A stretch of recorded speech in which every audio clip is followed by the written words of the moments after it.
I do a few tricks, some old and then some new tricks. I'm very Hello everyone, welcome back to Castle Goring, chatting with Lady C. Hello Georgie, how are you today? Oh, I'm very well, thank you, Leo. And you? I'm very well as well. You look as if you're blooming. Yes, it's nice sunny day, so it's great time. Good, good, good. Okay. And you have a little surprise up your sleeve for your many admirers, but I think we'll share that with them at the A end. bit later, don't you yes, think? yes. keep them more Anticipation on alive. fire. Okay. So we received many interesting questions. Yes, we have received some wonderfully specific questions. And I think we should just work our way through them, and I should answer them as directly and succinctly as possible. Because we have a whole load of questions to get through. And maybe if we can't do them all in this video, we'll break it up, and this will be part one, and then part two can be answering some of the other questions because some of them are so fantastic. Do you think that's a good idea? Yes. Okay, yes. great. Okay, let's start then with the first one. yes. Your choice, my dear, your choice. Yeah. Let's see what you have chosen. Well, it's quite long, but That's good. It's important to read everything. Yes. So the first one is, I'd love if you could answer this. It seems Caroline Durrant refused to promote or support Omid. She has been very quiet, and Omid himself ignores the royal reporters and the media backlash, and seems to be in panic from the public reaction to their book. I accept the fact Meghan and Harry are delusional, but do you believe Omid and Caroline really had no idea this book would backfire and just as delusional as the Sussexes? Because there are tons of interviews and prints from both of them where they say how much Kate has been lovely and supportive to Meghan, so they know what they've written is a lie, and people can easily show them the proof, the written proof. Why would two journalists go along with something that can so easily backfire? Is everyone on her camp crazy and don't warn her about how awful it makes her look? A massive own goal. Well, I love it. Yeah. I absolutely love it. I think it's a wonderful question, filled with the most wonderful information. I think the first thing is that amid Scabies and Cowering, Durrant are working journalists, and I think they have seized an opportunity that was presented to them by Meghan and Harry tagging along. I think that they have colluded very much in effectively getting Meghan's and Harry's message across. So there's a strong element of collusion, which means that their book is avowed to be Meghan and Harry's actual version of events. And their claims and their reportage and what they have written in the past and now in the present is riven with inconsistency. It's riven with contradiction, but then they are bearing a message. They are the messengers. And the messenger is not ultimately responsible for the content of the message. It is the creator of the message. And Meghan herself and Harry to an extent they are both also very inconsistent. They're very contradictory. They say one thing one day, they say another thing the other day. They contradict themselves with alacrity and absolute blind ignorance as to the effect that, today you're pro, tomorrow you're anti, the day after you're I have to tell you, I have had experience of personalities like that. My ex-husband is one of many people who have a personality like that. I used to laugh and say, in the morning he loves it, in the afternoon he hates it, in the evening he's indifferent to it, and just before going to bed he has a completely different opinion to the all other three that he had during the day. So it goes along with a certain type of disordered thinking. It goes along with people who either have substance problems or personality problems or mental health problems. And I think the choice that the journalists have had is to fall out with Meghan and Harry and write the truth, in which case they would have written a book more in keeping with mine, or to go along and effectively buy the lie. And I gather from a lot of the questions and a lot of the comments from people who have been following throughout the last 2 years, and maybe the last 3 years, the Sussexes from before marriage until the present time, that Omid Scobie and Caroline Durrant actually are completely disagree with themselves. So what they're saying now is completely contradictory to what they said.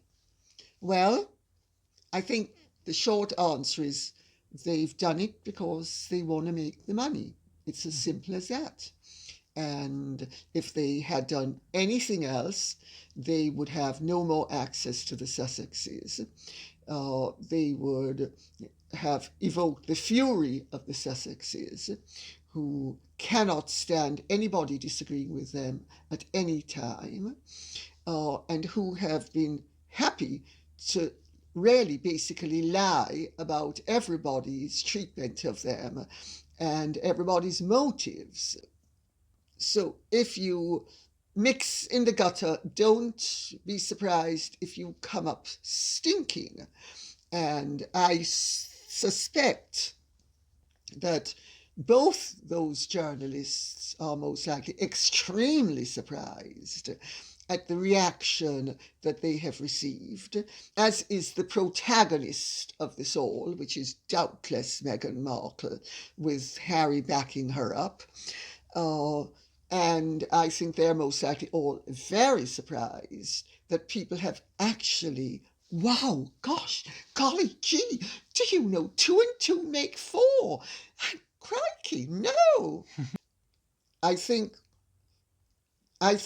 they are most likely all absolutely horrified and shocked that everybody is saying,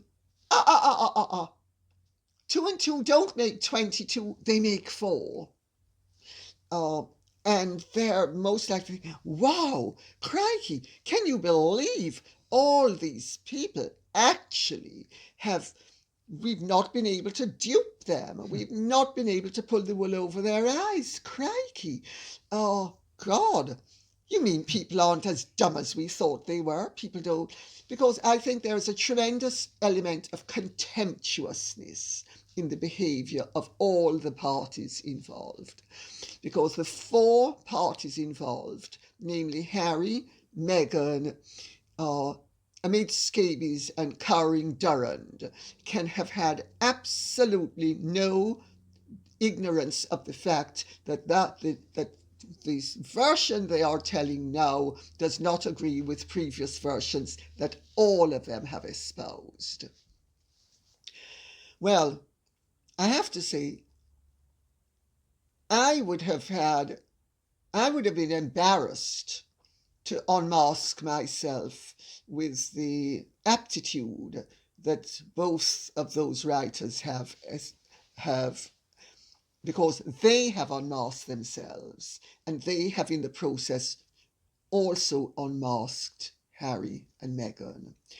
And it is ironic, as I said in my last video, that Harry and Meghan come out of my book with more credit than they come out of their own book. I think it's really rather entertaining and amusing. And it just goes to show, as the Jamaicans say, if you spit in the sky, it will fall in your eye. They've spat in everybody's eye, and my God, who's got their eye polluted with their saliva? They have. Nobody else has, because everybody can see the whole thing for the farce and the con that it is. Because let's be honest about it. This whole fiasco is a con that has been perpetrated upon the public, and the public have refused to buy the lie. Mm-hmm. Next question. Next question, yes. Hit me with another one. Yes. Hit me with another goodie. Come on. So, do you think William knew things about Meghan's background that made him tell Harry to take his time? Has there been a lot of things hidden from the public domain about her history? Yes, and yes again. I cover this in my book. Mm-hmm. I make the point in my book that nobody who is associating closely with the royal family is not investigated. Their background is not investigated. And I also make the point that there is much in Meghan's background that caused disquiet. And I don't want to go into too many details now. If people want to know what I said, they can read it in the book. There's a very sound reason for why I am being so measured now. Because of libel and slander laws. I am not going to fall foul of either the libel or the slander laws. Most people are sufficiently intelligent that they can understand good, clear speech. But you have to at times be very careful what you say so that you do not hand a dagger for somebody to stab you with. Meghan and Harry are extremely litigious. I am extremely experienced in libel laws. I am not going to be ever induced to fall foul of them or to abandon the wisdom that I have acquired over the years. And I have absolute confidence that anybody listening to me or reading what I say who engages their brain will know exactly what I am saying. But yes is the short answer. The palace do background checks on people. The background checks are very exhaustive. Meghan was in her mid-30s and had a very checkered existence, as would any 35-year-old or 36-year-old or whatever age she was. And some of it caused disquiet. Well, the proof of the pudding is in the eating, as I said the other day, and I'll say it again. The mere fact that this situation has developed and that the marriage has turned out to be the divisive and farcical charade that it is, leads one to believe that, in fact, had Harry listened a little bit more closely to his brother, all of this wouldn't be happening, you know. But I suppose when you are not exactly mentally proficient in the upper head and all your brains are channeled into your lower head, and also you are hungry for love and you want love, and I'm not denigrating or disparaging the fact that he wants love. I think, you know, it's a perfectly natural thing to want. But as I used to say to guys when I was in my teens and 20s and on the market, so to speak. There's a hell of a difference between true love and what you call love and I would call coffee. Yeah. Because in those days, everybody wanted you to go back for coffee. Coffee actually was a 4-letter word. Yeah, It also began with the same letter, but we're not going there.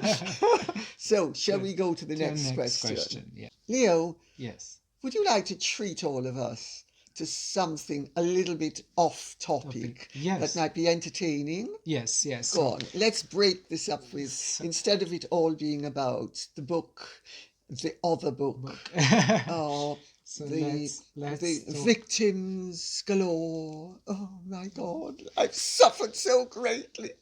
I'm just a royal duchess. God, I'm so sad. I'm such a oh God, can you believe it, Leo? No, I Can you can't. believe it? No. The suffering. Oh, I can't. oh.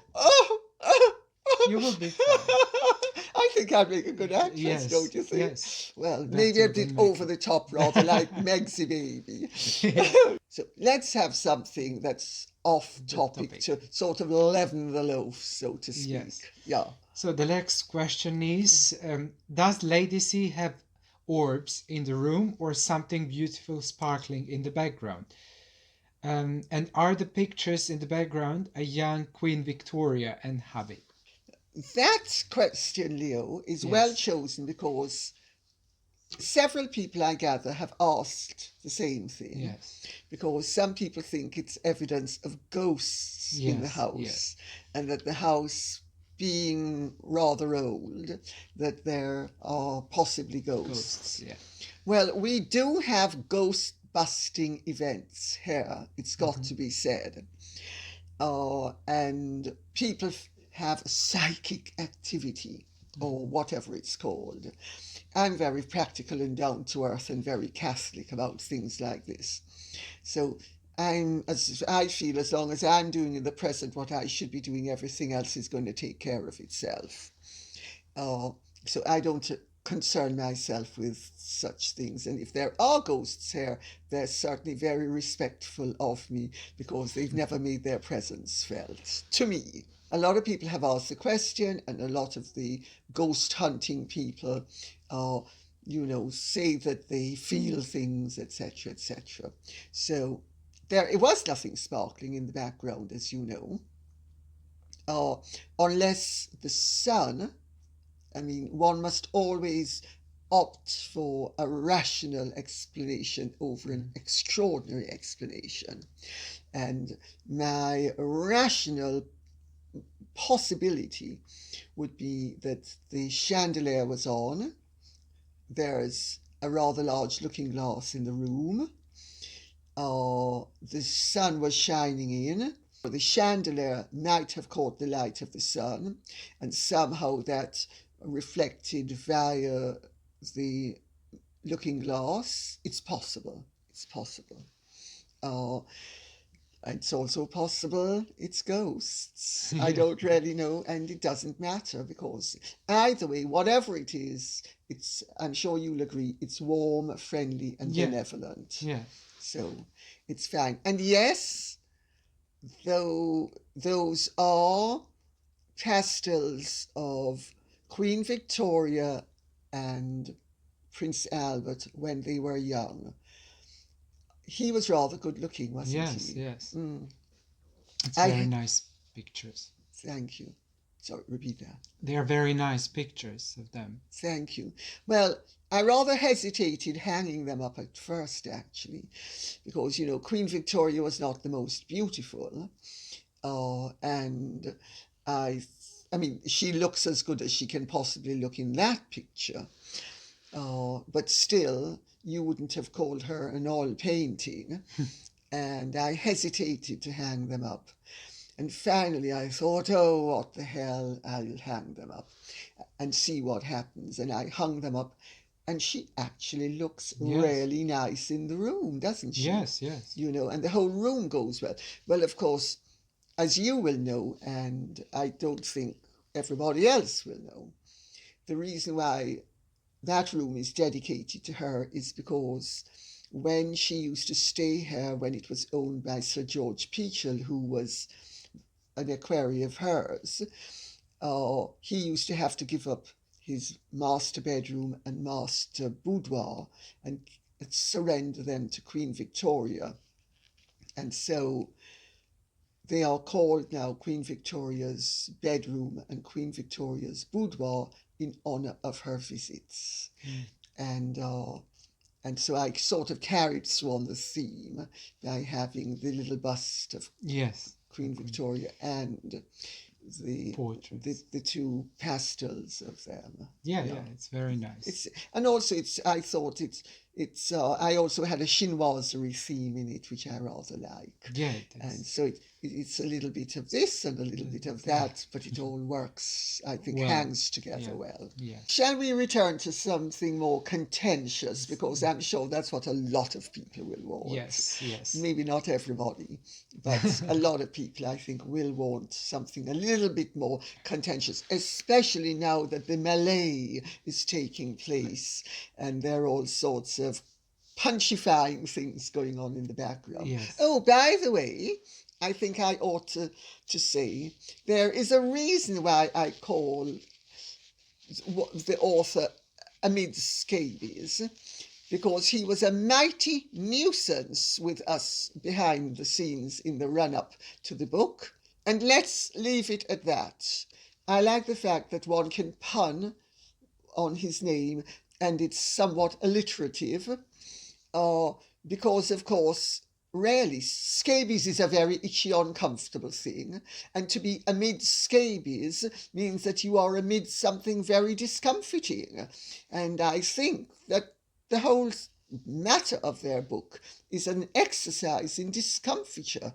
So for that reason as well, I think it's very appropriate. And since Caroline Durrant has shown herself to be so eager to promote her work that she has headed for the hills and hunkered down in some cave, I think it's appropriate to call her Cowering Durrant instead of Caroline Durrant. I'm having fun with them and their names. They try to have not fun, but really to be really mischievous and nasty and damaging behind the scenes to me.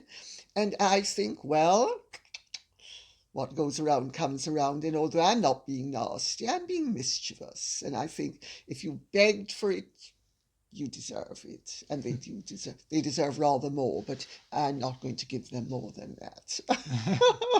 So let's jump on another question. Absolutely. Yes. Okay.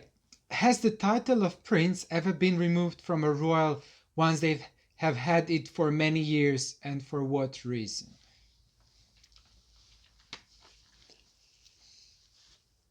Yes, the title of prince and princess have both been removed in the last 103 years. There are two precedents for it being removed. I touch upon this in the book, but so I will lightly touch upon it now, and it's explained rather more thoroughly in the book so that everybody understands the options that the crown has. Prince Alistair of Connaught was demoted to the Earl of Macduff and lost his Highness appellation.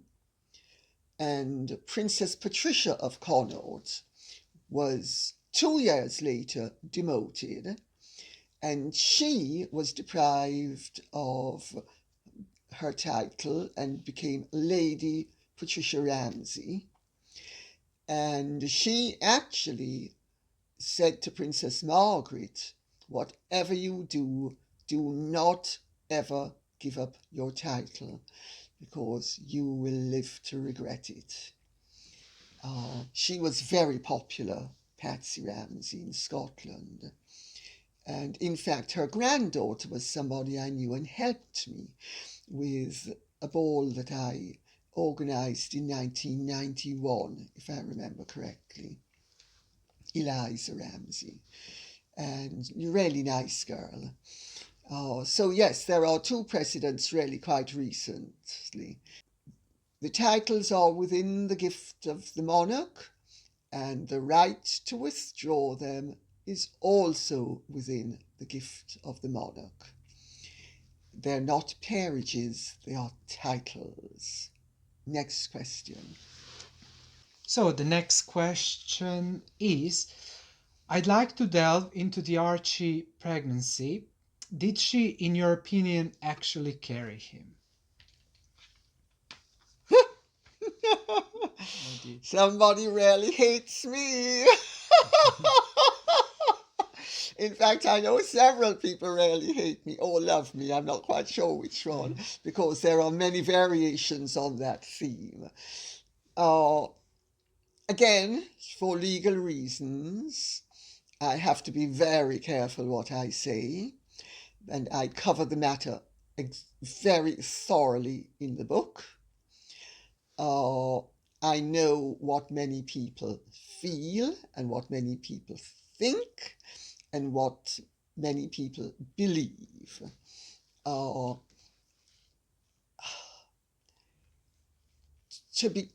be careful, to answer the question as thoroughly as I can at this time, without getting myself into big trouble legally, I would say the Sussexes have a duty to the Crown, to the British people, to Archie, and possibly to themselves if they are going to behave as mature and evolved human beings, to clear up the questions that to a large extent have arisen because of Meghan's conduct, Meghan's demeanour, and their choices. There is a big question mark hanging over that unfortunate child, and the longer this drags on, is the more unfair they are being to that child. Now, I speak with a certain amount of authority and experience on coping with controversial aspects of one's identity. I have always been perfectly open about mine without going into unseemly explanations needlessly, although there have been times when I was called upon to go and explain rather more than I would have liked to, and really thought that I shouldn't have to come, but I did, because when my children were young, I understood that I needed to clear up the mystery, because up to then I'd thought it's nobody's business but mine, and it's unseemly to be speaking about such private matters publicly, even though, of course, everybody else in the gutter press was doing it and had been doing it for 20 years. I thought, no, I need my children to have a clear slate. And so I wrote my autobiography and addressed the whole issue head on. After which, nobody can say there has been a mystery, and nobody can use the mystery as an excuse one way or the other. I didn't do it before publicly, but I certainly had always been perfectly frank about the fact that I had a very odd upbringing privately, and Meghan and Harry should be doing the same thing for their child that I did for my children. I think anything else I think if they fail to do it, they are being remiss, they are being irresponsible, they are being self-indulgent, and I'm only speaking about their responsibility to that child. I'm not even going to stray into the arena of doing it for the monarchy and the British people, to whom they also have obligations. But as we have seen recently, and as I detail in my book, they are perfectly happy to ignore their obligations and responsibilities to anyone as and when it suits them. But the child didn't ask to be brought into this world, and they have a responsibility to that child. And they need to clear up all the questions that their conduct has caused, because it is her conduct initially, and he has backed her up on adding layer of secrecy instead of being frank and open and behaving in an expected way. You cannot condemn people for suspecting if you behave suspiciously. And more than that, I cannot say at this point. And if anybody else wants to delve further into the matter, they can read my book. And what I would actually be very interested to see is if this is addressed at all amid Scabies and Cowering Durrant's hagiography, the masterpiece Funding Freedom and Finding Freebies.